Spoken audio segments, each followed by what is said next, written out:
بسم اللہ الرحمن الرحیم، السلام علیکم۔ امید ہے آپ لوگ خیریت سے ہوں گے۔ آج کا جو ہمارا موضوع ہے وہ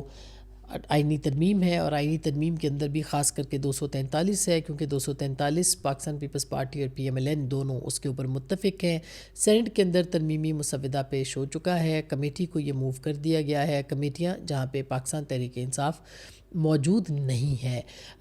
جو ترمیمی مسودہ ہے اس میں ظاہر ہے کہ آئینی کورٹس کے حوالے سے ججوں کی اپوائنٹمنٹ، جو فیڈرل کانسٹیٹیوشنل کورٹ ہے، وفاقی آئینی عدالت، اس کے اندر جو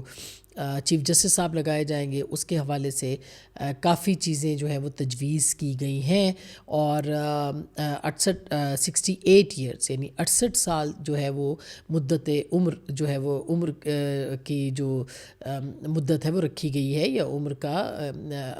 مقرر کی گئی ہے۔ اب جو اصل بات ہے وہ یہ ہے کہ وہ تو اپنی جگہ پہ ظاہر ہے کہ وہ ہوگا، اس میں کہا بھی جا رہا ہے کہ کانسٹیٹیوشنل کورٹ کے کون سربراہ ہوں گے، کس طرح سے، بہت ساری باتیں، لیکن اصل بات یہ کہ حکومت نے اس حوالے سے اپنے جو ان کے دماغ میں ہے یا ان کے ذہن میں ہے وہ انہوں نے مقرر کر دیا ہے، جس کے اوپر ظاہر ہے کہ تنقید کی جا رہی ہے۔ دوسری جانب آرٹیکل 243 جو کہ افواج پاکستان کی اپوائنٹمنٹ سے متعلق ہے، اس میں جو ترامیم ہے، جس کا کہ ہم نے خود آپ کو گزشتہ یعنی بدھ کو یہ تمام جو تفصیلات تھیں وہ اپنے ولاگ میں بتائی تھیں، کیا تجاویز ہیں وہ ہم نے آپ کو بتائی تھی، اور میں خیال ہے کہ ہم سے پہلے کسی نے آپ کو یہ خبر نہیں سنائی تھی، نہیں بتایا تھا کہ کون سا عہدہ ہوگا، کس طرح سے ہوگا، اور اس کی کس طرح سے جو ہے وہ اس کو بتایا جا رہا ہے۔ تو یہ خبر ہم نے باوثوق ذرائع کے ساتھ آپ کو بتائی تھی، اور الحمدللہ آج وہ درست ثابت ہوئی ہے۔ یہ جو نئی ترامیم ہے، یعنی جو کہ تجاویز ہیں ابھی 243 میں جو پاس ہوئیں گی، تو پھر اس کے بعد 2/3 اکثریت کے ساتھ ان کو ترامیم کہا جا سکے گا، لیکن اس وقت جو تجاویز ہیں اس میں سب سے اہم جو تجویز ہے 243 میں وہ تبدیلی ہے،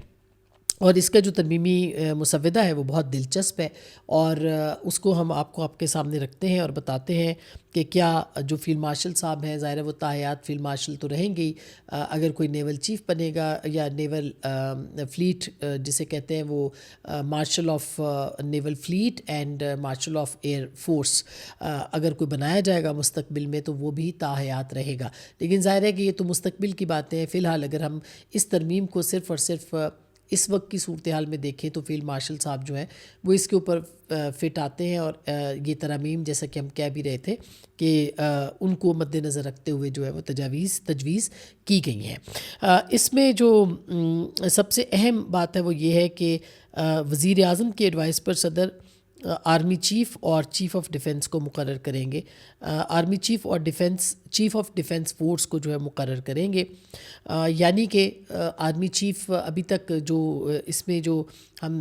قوانین کے اوپر سن رہے ہیں، جو تجاویز ہیں اس کے اوپر لوگوں کو سن رہے ہیں، تو صدر پاکستان ہی ان کو کریں گے، لیکن آرمی چیف اور جو چیف آف ڈیفنس ہے یا چیف آف ڈیفنس فورس ہے وہ ایک ہی شخصیت جو ہے وہ ہو سکتے ہیں اور ہے۔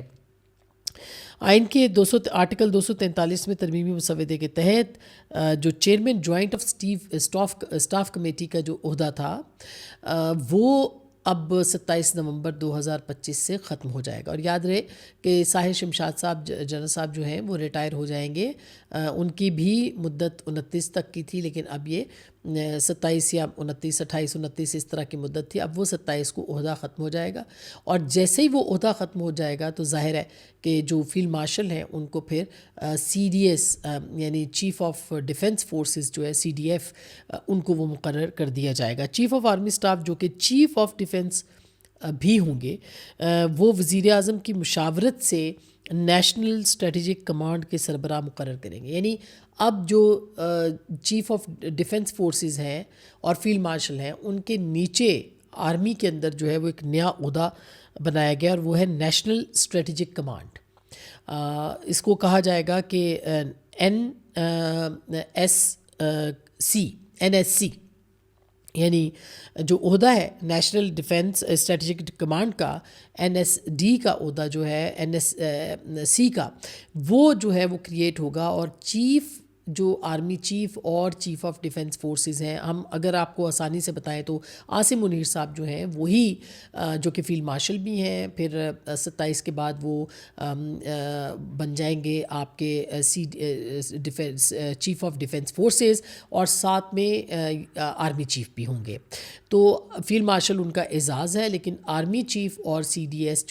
ایف جو ہیں وہ پھر ایک نیشنل اسٹریٹجک کمانڈ جو ہے اس کے سربراہ کا جو ہے وہ اعلان مشورہ دیں گے وزیر اعظم کو، اور وزیر اعظم جو ہیں وہ پاکستان فوج کے جن کو کہ وہ بتایا جائے گا یا ان کو ایڈوائز کیا جائے گا وہ ان کو لگائیں گے. یوں سمجھیے کہ آرمی چیف اور سی ڈی ایف کے نیچے جو عہدہ ہوگا وہ ایک نیشنل کمانڈ اسٹریٹجک کمانڈ کا ہوگا، اور وہ ان کے بعد سارے معاملات جو ہیں فوج کے وہ دیکھتا رہے گا، اور ظاہر ہے کہ یہ 4 اسٹار جنرل ہوگا، اور 4 اسٹار جنرل کو پروموٹ کر کے یہاں پہ لگایا جائے گا. اچھا، پھر اس کے بعد یہ ہے کہ چیف آف سٹاف جو ہے وہ ان کو بنایا جائے گا. حکومت مسلح افواج سے تعلق رکھنے والے افراد کو فیلڈ مارشل وہ جو میں نے آپ کو پہلے بتایا کہ martial of air force and admiral of flat کے عہدے پر ترقی دے سکیں گے، اور فیلڈ مارشل کا جو رینک ہے اور ان کی جو مراعات ہیں وہ تا حیات ہوں گی، یعنی فیلڈ مارشل تا حیات فیلڈ مارشل رہیں گے. اب یہ جو مراعات ہیں یہ بھی فیلڈ مارشل جو ہے وہ تا حیات رکھیں گے، اور اس کے ساتھ ساتھ جو ان کے پاس مراعات آئیں گی جو فیلڈ مارشل کے عہدے کی ریکوائرمنٹ ہوگی وہ بھی پوری طرح سے کریں گے. اچھا، اب یہ جو سی ڈی ایف ہے ان کو ہٹانے کے لیے، یا جو یعنی یہ جو اوپر اب ایک عہدہ بنا ہے، اس عہدے کو ختم کرنے کے لیے آرٹیکل 47 کے اندر جو ہے اس کو پروٹیکشن دی گئی ہے، اور کوئی اگر کسی نے ختم کرنا ہوگا تو وہ پھر 2/3 اکثریت اس کو چاہیے ہوگی. یوں سمجھیے کہ جیسے صدر کو امپیچ کرنے کے لیے، ان کو مواخذہ کرنے کے لیے آپ کو 2/3 اکثریت چاہیے، اسی طرح سے جو بھی سی ڈی ایف ہوں گے ان کو جو آرمی چیف کے فیلڈ مارشل کے جو فیلڈ مارشل کا اعزاز ہے اس کے لیے ہٹانے کے لیے، اس اعزاز کو ختم کرنے کے لیے جو ہے وہ 2/3 اکثریت یہ جو ہوگی ترمیم ہوگی اس کے بعد ہی ہوگا، اور آرٹیکل 47 اس کو جو ہے وہ پروٹیکشن دیتا ہے. پھر وہ کہتے ہیں The provision of Article 248 as applicable to the President shall یہ جو ساری جو چیزیں یہ صدر مملکت ہی ان کو اپوائنٹ کریں گے، اور وہ ساری چیزیں ان کے اختیار میں ہوں گی. اور یہ جو field marshal of air force and admiral of flat and سارا ہے، یہ بھی article the ground of charges and in manner provided under article 47 اس کے ذریعے سے ان کے تحت جو ہے وہ سارا کچھ کیا جائے گا. تو اب میں آپ کو سادہ لفظوں میں یہ بتاتی ہوں کہ جو آرمی چیف ہیں وہ تاحیات اس وقت جو آرمی چیف ہے 27 کے بعد وہ سی ڈی ایف ہو جائیں گے، یعنی چیف آف ڈیفنس فورسز ہو جائیں گے، اور اس کے بعد وہ ان کی جو مدت ملازمت ہے وہ تو آلریڈی ان کی مدت ملازمت جو ہے وہ 5 سال کی ایکسٹینشن کے ساتھ جو ہے وہ 2027 میں ان کی جو ہے وہ نومبر میں اینڈ ہوتی ہے. تو اب 2027 تک تو ان کو ظاہر ہے کہ وہ آرمی چیف اور رہیں گے. یہ جو گورنمنٹ ہے، یہ گورنمنٹ اگر اسی طرح سے چلتی رہتی ہے تو یہ 2024 میں یہ تخلیق پائی تھی اور 2029 تک یہ برقرار رہے گی. مثلاً مطلب یہ ہے کہ 2027 میں جب آرمی چیف یا سی ڈی ایف جو ہے وہ ریٹائر ان کی مدت ملازمت ختم ہونے لگے گی تو یہی وزیر اعظم ہوں گے جو کہ شہباز شریف صاحب ہیں. شہباز شریف صاحب جو ہے وہ پریزیڈنٹ کی کو ایڈوائز کر سکتے ہیں کہ ان کے عہدے کو آپ آگے بڑھا دیں، اور ظاہر ہے کہ وہ پھر آگے بڑھ جائے گا. وہ کتنی مدت رکھتے ہیں، ان کو کتنی ایکسٹینشن اور ملتی ہے، یہ ایک ثوابدید وزیر اعظم کی ہوگی جو کہ ابھی تک رکھی گئی ہے، اور یہ وزیر اعظم جو ہے وہ شہباز شریف صاحب ہوں گے. تو ایسے لگتا ہے کہ 2027 اور پھر 2029 میں الیکشنز ہوں گے اور نئی گورنمنٹ آئے گی. تو جب نئی گورنمنٹ آئے گی تو یہی سی ڈی ایف بھی ہوں گے اور آرمی چیف بھی ہوں گے. تو وہ جو سارا فارمولا ہم سنتے تھے کسی زمانے میں کہ